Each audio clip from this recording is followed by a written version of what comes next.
오늘 13절 말씀에 무리 중에 한 사람이 이르되 선생님 내 형을 명하여 유산을 나와 나누게 하소서 하니 라고 말합니다. 예수님께 나온 여러 종류의 사람들이 있죠. 어떤 사람들은 병고침을 얻기 위해서, 어떤 사람들은 말씀을 듣기 위해서, 심지어 어떤 사람들은 책 잡기 위해서 나오는 것을 봅니다. 그 중에 오늘 말씀은 참 독특한 한 사람이 나오는데, 주님께 나와서 내 형과 함께 유산을 나누게 해달라, 이렇게 유산을 잘 나눌 수 있도록 도와달라는 목적으로 나오는 그런 사람도 있습니다. 유산 분배를 요청하는 모습인데요. 참 예수님께 나온 많은 사람들이 은혜 받고 병고침을 얻는 그런 것과 비교해서 보면 이 사람의 목적이 얼마나 잘못됐나 하는 것을 보게 됩니다. 아니, 유산 분배에 대해서 부당하고 부적절하면 재판장을 찾아가든가 그것에 관계된 사람을 찾아가서 거기에 호소하거나 뭐 좀 바르게 잡아달라 하든지 해야 될 텐데 예수님께 나와서 그렇게 한다는 것이죠. 그것은 물론 예수님께서 이렇게 영향력이 있어 보이는 것 같아서 그렇게 하는 것이겠습니다만, 오늘날에도 보면 예수님을 찾는 사람들 중에 이런저런 동기로 인해서 찾게 되는데, 이런 사람도 있을 수가 있죠. 물질적인 목적 때문에 자기의 어떤 이익을 잘 받기 위해서 예수님께 나와서 저 좀 이렇게 도와달라고, 물질적인 것 때문에만 나오는 경우도 있을 수가 있다는 것입니다.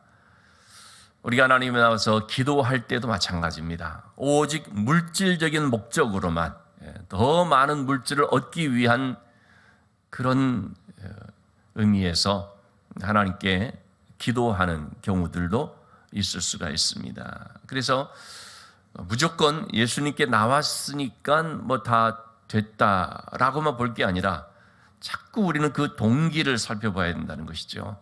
하나님 앞에 기도하는 거 볼 때, 기도하기만 하면 다 된다, 기도하는 거 보니까 뭐 어쨌든 저 사람 괜찮다, 이렇게만 볼 것이 아니라 그 안에 있는 동기를 볼 수 있어야 된다는 거죠. 무엇 때문에 나와서 기도하는가, 무엇을 지금 구하고 있는가, 우리는 그걸 볼 수 있어야 된다는 거죠. 행여라도 우리 속에서 그런 목적으로만 주님을 찾고 기도하고 있다면 오늘 말씀을 잘 듣고 그래서 돌이킬 수 있어야 되죠. 이 사람이 나온 목적은 물질 때문이었습니다. 그래서 주님은 분명히 말씀을 하셨죠. 15절의 말씀에 삼가 모든 탐심을 물리치라, 사람의 생명이 그 소유에 넉넉한 데 있지 아니하니라, 두 가지 말씀을 하신 거거든요. 탐심을 물리치라. 왜 그러냐면 생명이 그 소유에 넉넉한 데 있지 않기 때문이라는 것입니다. 사람들이 왜 탐심을 갖습니까? 그걸 통해서 더 행복해질 수 있을 거로 생각을 하고, 물질을 더 많이 가지면 마치 그게 복이 된 것처럼 생각하는 그런 면이 있기 때문이죠. 여기서 말하는 탐심이라는 것, 플레오니아시아라는 단어인데요. 플레온이라고 하는 말과 혀시아라는 말이 합성어입니다. 플레온이라는 말은 더 많이라는 뜻입니다. 혀시아라는 말은 소유하다는 말입니다. 그래서 이 탐심이라는 말을 그대로 옮기면 더 많이 소유하는 것이라고 하는 거죠. 여러분, 우리는 하나님 주신 그것으로 만족하고 그것으로 감사해야 되죠. 하나님 주신 것 외에 다른 것을 눈독 들이고 탐하는 마음을 가지면 그게 이제 탐심이고 잘못된 거죠. 그걸 가리켜서 과도한 욕심이라고 하는 거 아닙니까? 우리 십계명의 말씀 잘 아는 것처럼 제1계명은 하나님 외에 다른 것 섬기지 말라, 하나님만 잘 섬기라는 것이죠. 마지막 10번째 계명이 뭡니까? 탐내지 말라는 거죠. 탐내지 말라는 말씀을 아주 구체적으로 하십니다. 너의 이웃에 있는 아내나 남종이나 여종이나 어떤 다른 것들, 그 어떤 소유 탐내지 말라. 하나님께서 주신 그것으로 만족하고 거기에 머무를 수 있어야 되는 건데, 하나님 주지 않은 것인데요, 탐내어서 가지려고 하는, 잘못된 방법으로 가지려고 하는, 불법과 죄를 통해서라도 얻고자 하는, 이것은요 한마디로 말하면 덫에 걸리는 것이고 멸망길로 가는 것입니다. 얼마나 많은 사람들이 물질의 미혹을 받아서 잘못됐습니까? 우리 디모데후서 6장에서도 말하는 것처럼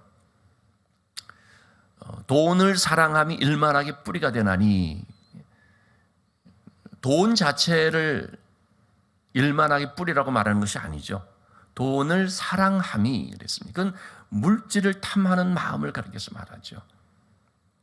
욕심이라고 하는 것이 이제 바로 탐심 아닙니까? 욕심이 잉태한 즉 죄를 낳고, 죄가 장성한 즉 사망을 낳느니라.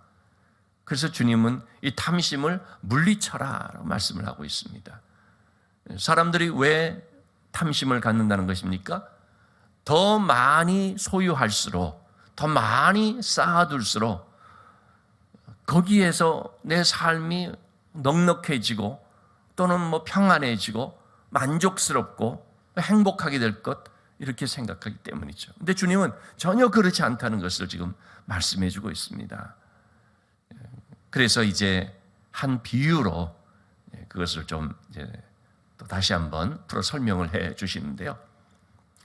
바로 이 유산 분배를 요청한 그 사람은 누구와 또 닮았다고 할 수 있냐면, 어리석은 한 부자와 닮았다고 말할 수가 있죠. 자, 그래서 주님은 한 부자에 대한 이제 비유를 하게 됐습니다.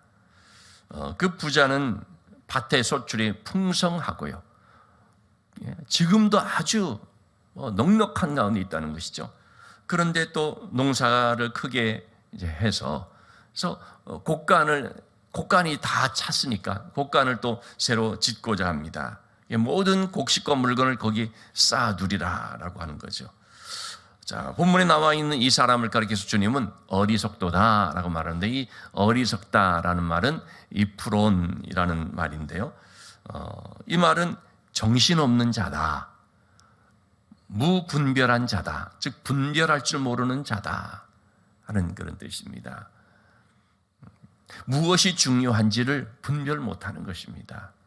지금 당장 무슨 일이 일어날 수 있을지 분별 못하는 것입니다. 왜 이 사람이 어리석은지를 이제 한 세 가지 측면에서 말씀하신다고 할 수 있겠는데요. 먼저는 그는 물질의 주인이 자기인 줄로 착각을 하는 것입니다.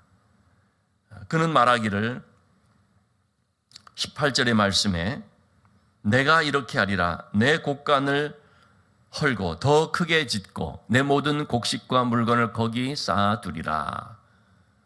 그가 계속 말하고 있는 것은 뭡니까? 내가 이렇게 하겠다. 내 곡간, 내 모든 곡식, 이렇게 나라고 하는 것을 계속 얘기를 하죠. 내가 주인이라는 것입니다. 이건 내 거고, 이건 내가 쌓아두면 나를 위해서 얼마든지 쓸 수 있고, 물질이 내 마음대로 쌓아두면 있고 내가 지키려면 지킬 수 있고 하는 것처럼 생각을 하는데, 여러분 우리가 아는 것처럼요, 참 이 물질이 내 마음대로 내 뜻대로 안 된다는 것이죠. 우리는 살아가면서 그걸 많이 경험하지 않습니까? 지켜보려고 하는데 이 물질이 지켜지지를 않습니다.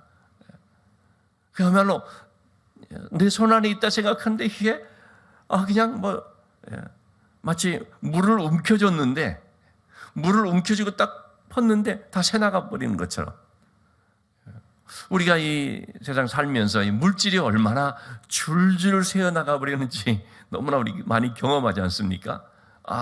이거 이제 내 거야라고 생각했는데 무슨 일 때문에 이거 나가버리고, 또 어떤 사고가 생겨서 나가버리고.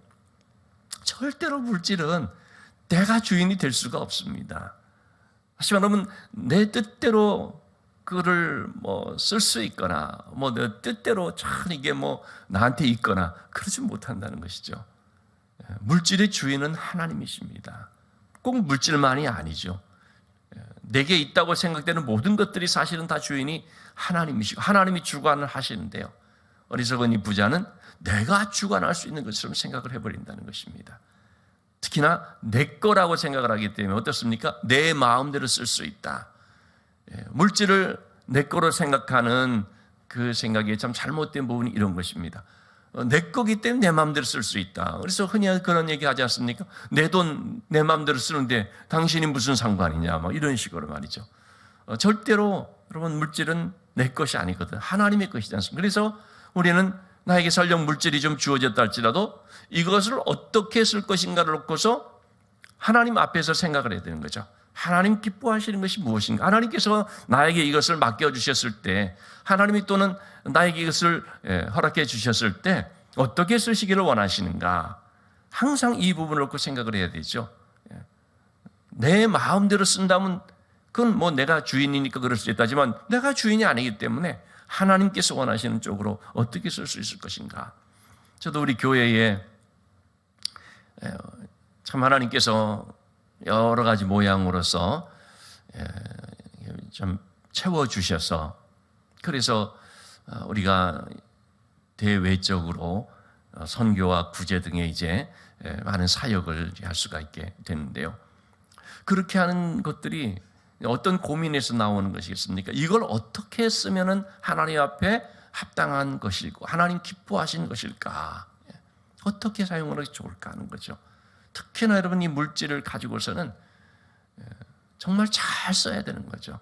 우리만을 위해서, 우리 만족만을 위해서, 우리들의 이익만을 위해서 쓰는 것이 아니라 할 수만 있으면은 이웃을 돕고 섬기고 특히 어렵고 소외되고 그늘진 가운데 있는 사람들을 돕기 위해서. 어제도 제가 어느 한 가정에 대해서 궁금해서 이제 좀 물어본 것이 있었습니다. 우리 한 성도님이 작년 한 해 동안인가요? 그 소개를 받아가지고 돕는 가정이었는데 매달 쌀을 이렇게 좀 이제 지원을 했습니다. 그 가정은 파키스탄 가정입니다. 근데 자녀가 8명이라는 거예요. 이슬람 가정이죠. 근데 이제 애가 아주 밑에 어린애 뇌전증이 있고 또 한 애가 또 장애가 있고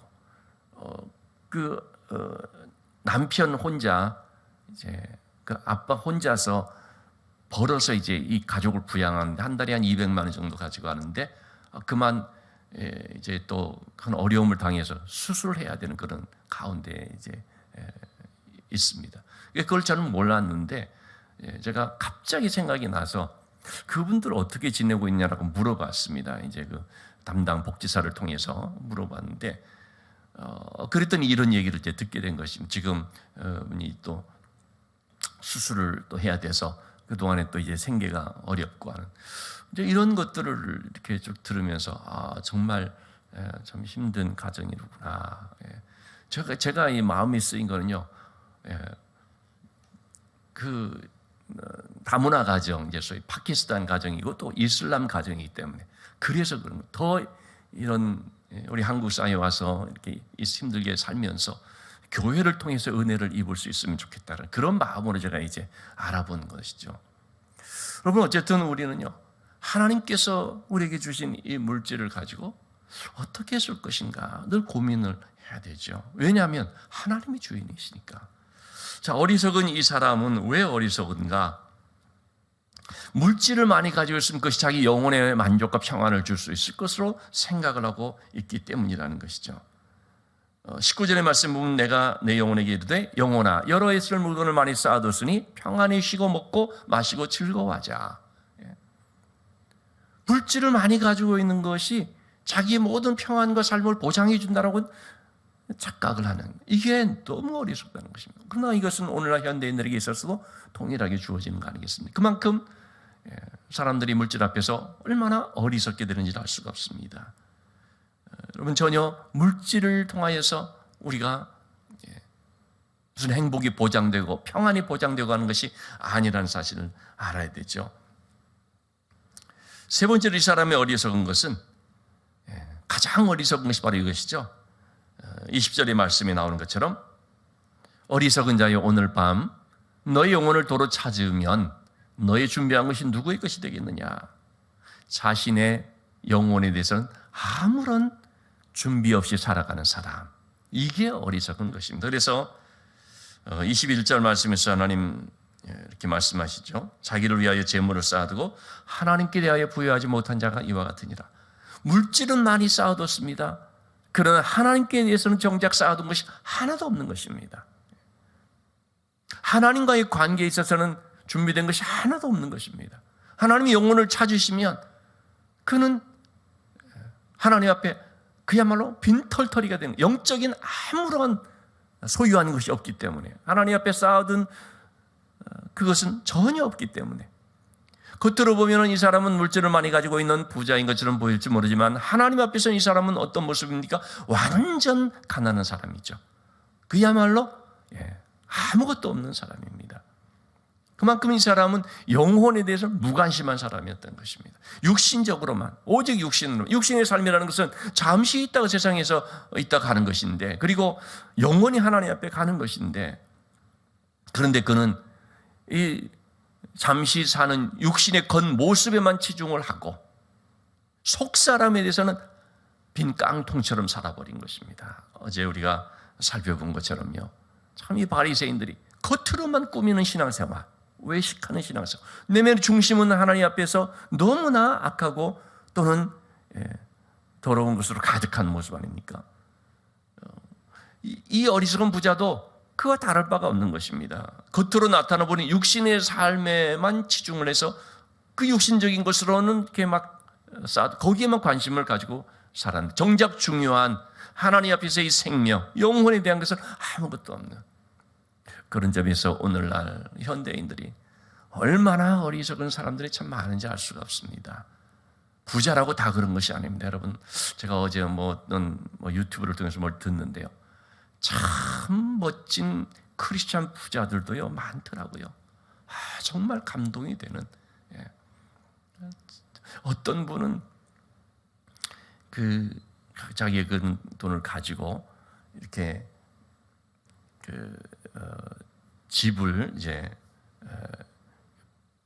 집을 많이 준비해서요, 정말 어려운 사람들을 이렇게 들어와 살도록 하는데, 한 달 월세가 우리 돈으로 무슨 몇만 원인지 몇천 원인지 하여튼 그럴 정도로 이렇게 내주는 거예요. 근데 조건이,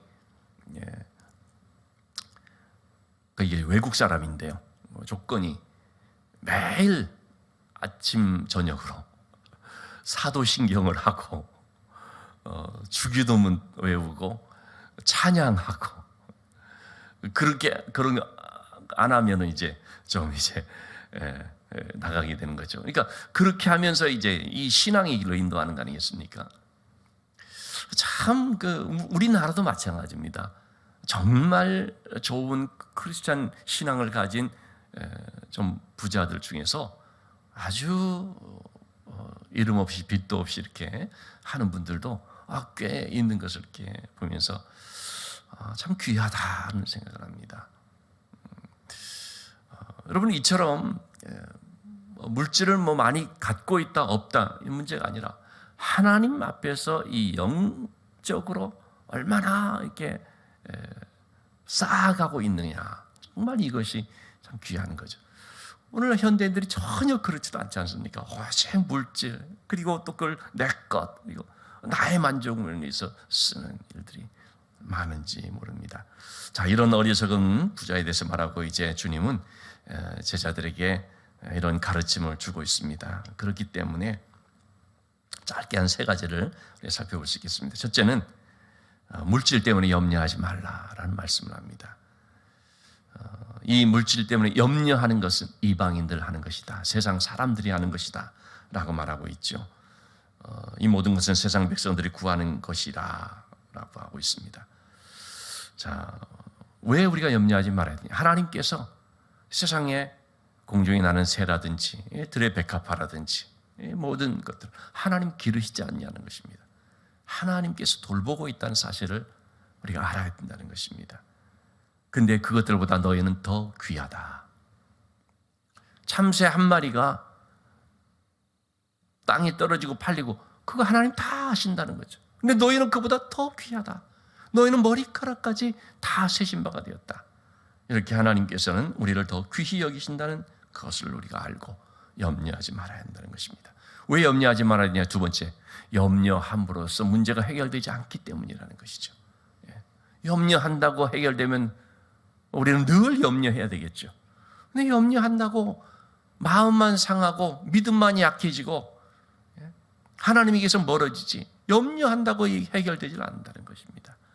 그런 점에서 염려의 해로움 때문에 염려하지 마라. 저도 이 말씀을 보면서 우리 교회 주차장 문제 때문에 계속 염려하면서 기도하면서 그런 가운데 있는데요. 그런 생각이 들었냐. 근데 하나님, 염려 안 하려고 하는데 해결이 안 되는데 어떡합니까? 그런 생각도 이제 들어집니다만은. 그러나 하나님께서는 어째 염려하지 말고 어떻게 하라는 겁니까? 무조건 기도하라는 것이죠. 아무것도 염려하지 말고 너희 구할 것을 기도와 간구로 하나님께 아뢰라. 우리는 염려하지 않고 기도하는 것이죠. 왜 염려하지 말라고 하십니까? 세 번째는 하나님께서 다 아신다라는 것입니다. 30절의 말씀이죠. 너희 아버지께서는 이런 것이 너에게 있어야 할 것을 아시느니라. 하나님이 다 아신다는 것입니다. 그래서 우리에게 염려하지 말라 하시면서 하나님 주시는 말씀은 결론적으로 너희는 먼저 그의 나라와 그의 의를 구하라. 31절 말씀, 다만 너희는 그의 나라를 구하라. 그리하면 이런 것들을 너희에게 더하시리라. 우리가 힘써 구해야 될 것은 하나님의 나라와 하나님의 의라고 말하고 있습니다. 우리가 하나님의 일을 하면 하나님은 우리의 일을 해주십니다. 우리가 하나님의 것을 찾으면 하나님은 우리의 모든 필요를 알아서 채워주시는 줄로 믿습니다. 오늘 우리가 해야 될 것, 염려가 아니라 그의 나라와 의를 구하는 것임을 알고, 오늘도 우리가 믿음으로 살기 위해서 하나님의 뜻을 찾고 또 하나님의 말씀에 순종하면서 그래서 말씀대로 하나님께 계속하여 쌓아두는, 하나님께 부여한 삶을 살아가는 지혜롭고 슬기로운 백성들 우리가 다 되어야 할 줄로 믿습니다.